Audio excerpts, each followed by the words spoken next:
என்னோட கேள்வி என்னன்னா, நோன்பு நோக்க முடியாதவங்க அதுக்கு பரிகாரமா சமைச்ச உணவு கொடுக்கலாமா அல்லது தானியம் கொடுக்கலாமா, இல்லைன்னா பரிகாரமே செய்யாம இருக்கலாமா? இது கொஞ்சம் விளக்கம். அஸ்ஸலாமு அலைக்கும். நோன்பு வைக்கிறதுக்கு முடியாதவர்களுக்கு மார்க்கத்தில் ஒரு பரிகாரம் இருக்கிறது.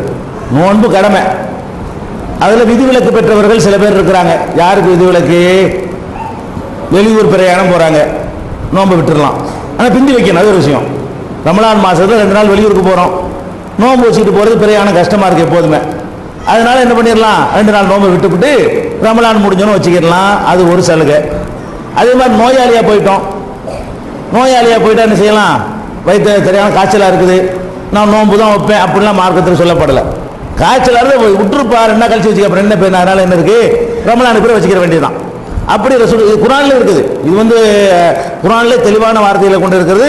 ஒமன் கான மின்கும் மரீலன், உங்களில் யாராவது நோயாளிகளாக இருந்தால், அவ்வளா சஃபரின் அல்லது பிரயாணத்தில் இருந்தால், ஃபைத்தத்து மின் அய்யாமின் உகர், வேற ஒரு நாளில் நீங்க வலிச்சு கொள்ளலாம்னு அல்லாஹ் சொல்லி காட்டுறான். அப்ப பிரயாணத்தில் இருக்கிறவங்களுக்கும் நோயாளிகளுக்கும் மார்க்கத்தில் சலுகை இருக்குது. என்ன சலுகை? பிந்தி வச்சுக்கலாங்கிற சலுகை இருக்குது. இவங்கெல்லாம் கஃபாரா கொடுக்கக்கூடாது, பிந்தி தான் வைக்கணும். ஒரு காய்ச்சல் தலைவலின்னு வந்தால் பிந்தி தான் வைக்கணும். ஆனால் சில நோய் இருக்கிறது, அந்த நோய் தீராது.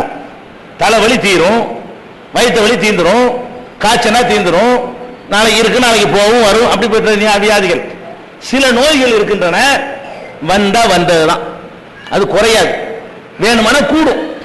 இன்னைக்கே வைக்க முடியாது, நாளைக்கு கண்டிப்பா முடியாது. இந்த ரமலான்ல எனக்கு வைக்க முடியலன்னு சொன்னா அடுத்த ரமலான்ல இருக்கிறத விட ஜாஸ்தியா தான் போகும். அதுக்கு உதாரணம் சொல்வதாக இருந்தால், அந்த சுகர், நீரிழிவுன்னு சொல்றான்ல, நீரிழிவு என்று சொல்லக்கூடிய சக்கரை வியாதின்னு சொல்லக்கூடிய அந்த வியாதி ஒருத்தருக்கு வைங்க, அது ஜாஸ்தியா போச்சு, அவருக்கு என்ன ஆகும்? சாப்பிட்டுட்டே இருக்கணும். சுகர் குறைஞ்சா உயிருக்கு ஆபத்தா போயிடும். சர்க்கரை அதிகமா முத்தி போச்சுன்னு சொன்னா, இன்சுலின் ஊசி போற அளவுக்கு போயிட்டாருன்னு சொன்னா, அப்புறமேல டயாலிசிஸ் பண்ற அளவுக்கு ஆயிரும். மிஷினை போட்டு எல்லாத்தையும் மாத்துவாங்க, அந்த மாதிரி பண்ற அளவுக்கு எல்லாம் போயிடும். இந்த சர்க்கரை நோய் முத்தி போயிடுச்சுன்னு சொன்னா, அவங்களால் ஒரு 12 மணி நேரம் எல்லாம் பசியாக இருக்க முடியாது. அவங்களெல்லாம் என்ன சொல்லுவான் டாக்டர் தெரியுமா? அரை மணி நேரத்துக்கு ஒருக்கா சாப்பிடு, 1 மணி, ஆனா கொஞ்சமா சாப்பிடணும். அந்த மாதிரி நோயாளிகளுக்கு என்ன சொல்லுவான்னு கேட்டா, 1 மணி நேரத்துக்கு ஒருக்கா சாப்பிட்டுக்கணும், 2 பிஸ்கட் சாப்பிட்டுக்கணும், மேலே 2 பிஸ்கட் சாப்பிடணும். மொத்தமாகவும் சாப்பிடக்கூடாது, ரொம்ப நேரம் சாப்பிடாம இருக்கக்கூடாது. இப்படி இந்த வருஷம் 2004 ஒருத்தர் இருந்தான்னு சொன்னா, இந்த நோம்பு 2005 ஒன்று வைக்கலுமா? இதுக்கு மேல டேஞ்சரா போயிடுவான். 2005, 2006 இதுக்கு மேல போயிடுவான். இவனுக்கு மார்க்கத்தில் என்ன சொல்லப்படுதுன்னா, பரிகாரம். எல்லாத்துக்கும் பரிகாரம் கிடையாது. யாருக்கு அறவே முடியாதோ, முத்தி போன அல்சர், பயங்கரமா அல்சர் ஆகி போச்சு, எல்லாம் அழுகி போய் வெட்டி எடுக்கிற அளவுக்கு ஆகி போச்சு, சாப்பிட்டுட்டே இருக்கணும். இப்படி ஏதோ ஒரு எத்தனை விஷயங்கள் இருக்கு, நமக்கு தெரிஞ்ச 2 உதாரணத்துக்கு சொல்றோம், தெரியாத எத்தனை புது நோய்கள்லாம் இருக்கலாம். அப்படியான நோய் உள்ளவர்களா இருந்தார்களே ஆனால், அவங்க நோம்புக்கு பதிலாக என்ன செய்யணும்னு கேட்டா, ஒரு நோம்பை விடுவதற்காக ஒரு ஏழைக்கு உணவு கொடுக்கணும். ஒரு நோம்புக்கு ஒரு ஏழை. அப்ப 30 நாள் நோம்பு வந்துச்சுன்னா 30 கொடுங்க. அந்த மாசம் 29 முடிஞ்சிட்டா 29 பேர் கொடுங்க. ஒரு நோம்புக்கு ஒரு ஏழைக்கு உணவு கொடுக்கணும். உணவுண்டா என்ன?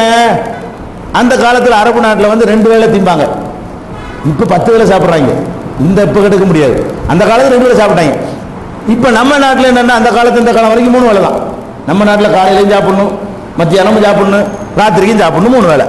அப்ப 3 வேளை சாப்பிடுவதுதான் ஒரு நாள் உணவு நம்ம வச்சுக்கிட்டு இருக்கிறோம். அப்ப 3 வேளை சாப்பிடுவதற்கான உணவு தான் அவர்களுடைய ஃபிதியா. ஃபிதியானா கஃபாரா கொடுக்கணும். அப்ப யாரு கொடுக்கணும்? ஏழைகளுக்கு கொடுக்கணும், மிஸ்கினை பார்த்து கொடுக்கணும், வசதியானவங்களும் கொடுத்துடக்கூடாது. யாரு தர்மம் வாங்குவதற்கு தகுதி உள்ளவங்களா இருக்கிறாங்களோ அந்த மாதிரி உள்ளவங்களை பார்த்து கொடுக்கலாம். அது எப்படிலாம் கொடுக்கலாம்?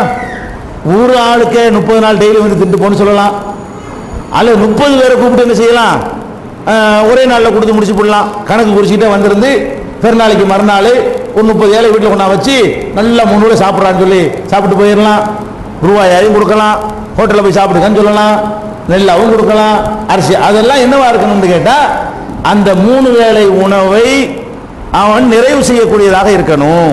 3 வேளை உணவு பித்திராம இருக்க, பித்திரா கொடுக்குறீங்க, அரிசியா வேண்டாலும் நீங்க கொடுக்கலாம், பேரிச்சம்பழமா வேண்டாலும் கொடுக்கலாம், பருப்பா வேண்டாலும் கொடுக்கலாம், காசா வேண்டாலும் கொடுக்கலாம். அப்படிலாம் கொடுத்துருக்காங்க ரசூலுல்லாஹி காலத்துல. பித்ராவை கூட என்ன செஞ்சிருக்கிறாங்க? எப்படி கொடுத்தாங்க? பித்ராவை பல மாதிரி கொடுத்துருக்காங்க. கஃபாரம் அப்படித்தான், என்ன வேணாலும் கொடுத்துக்கலாம்.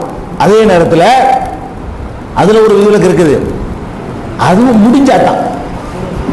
கஃபாராங்கிறது முடிஞ்ச அதை விளங்கிக்கிறேன். இப்போ நான் ஒருத்தன் எனக்கு அந்த மாதிரி நோய் வந்துருச்சு, உடல் ரீதியாக எனக்கு வைக்க முடியாது, காசும் இல்லை, எனக்கு 2000 ரூபாய்க்கு மாதத்துக்கு மாத்திரை வாங்கணும், எனக்கு வருமானம் வந்து 2000 ரூபா 3000 ரூபா தான் வருது, நான் அதை சாப்பிடணும், நான் எங்களுக்குள்ள 30 ஏழைக்கு சோறு கொடுக்குறது? உதாரணத்துக்கு எனக்கு சக்கரை என்ன செய்யாதீங்க, உதாரணத்துக்கு உங்களுக்கு சொன்னால் கோவப்பட எனக்கு சொல்லிக்கிறது. இப்போ எனக்கு ஒரு 33 சக்கரை வியாதி இருக்குன்னு வைங்களேன், அப்படி இருந்து என்ன பண்ணுறேன், அது எனக்கு சரியாக வர நோம்பு விட்டுறேன். சரி 30 ஏழைக்கு சோறு கொடுக்கலான்னு பார்த்தா நானே வாங்குற லெவலில் இருக்கிறேன்.